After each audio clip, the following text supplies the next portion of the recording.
Buongiorno da Leandro Maggi, Rovigo in diretta, presentato nella sala consigliare di Porto Tolle San Valentino 2023, una serie di iniziative per celebrare la giornata degli innamorati nel contesto del Delta del Po, presentato dal vice sindaco Silvana Mantovani con i rappresentanti della Consulta del Turismo Sebastiano Bruschi, presidente di Luci sul Mare e rappresentanti della Proloco di Porto Tolle, e serie di iniziative non solo per San Valentino ma anche per il Carnevale 2023. Tra le altre cose, un contest fotografico dove si invitano gli appassionati di fotografia a scattare una fotografia nel territorio di Porto Tolle, naturalmente con la sua lei e il suo lui. Le coppie delle 3 foto vincitrici si aggiudicheranno un buono da spendere nel loro ristorante preferito, con sede nel territorio comunale. Primo premio buono da 150 euro per la foto che otterrà più mi piace sulla pagina Facebook del comune di Porto Tolle. Ascoltiamo naturalmente la promotrice dell'iniziativa, l'assessore e vice sindaco Silvana Mantovani. Già l'anno scorso abbiamo iniziato a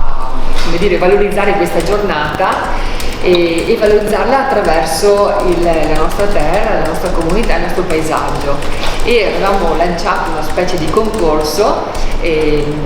dove insomma i fidanzati, ma anche chi è sposato, i cosiddetti morosi come diciamo noi, ecco, dovevano farsi una foto perché c'è il presidente di Luci sul Mare, perché Luci sul Mare fa tantissime attività e una di queste è quella di valorizzare il cuore che verrà posto nella piazza Ciceruacchio domani, ed è un cuore in legno che verrà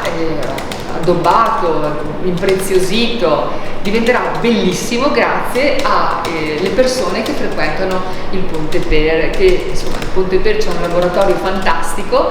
che negli anni ha saputo dimostrare grande maestria nelle sapienti mani dei nostri ragazzi, e addobberanno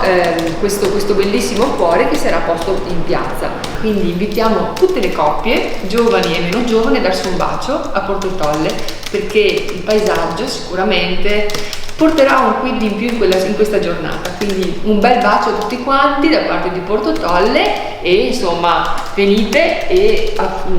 fatevi una foto sia in un luogo bello che a voi tocca particolarmente, sia nel nostro cuore di Porto Tolle, che sarà in piazza Ciceruacchio. Sicuramente il lavoro che va a fare la Consulta del Turismo, la Proloco, le associazioni che sono sul territorio, ma anche gli imprenditori stessi insieme all'amministrazione, è quella di creare un calendario di eventi che sia un attrattore per i turisti, oltre che essere un motivo per vivacizzare il territorio, quindi per chi abita qua, ma anche di essere un attrattore fuori. Quindi ecco, San Valentino è un po' il primo appuntamento, diciamo, ancora invernale, dove avremo l'intenzione, l'idea di strutturarlo anche nei prossimi anni, perché abbiamo dei luoghi che sono meravigliosi e possono veramente,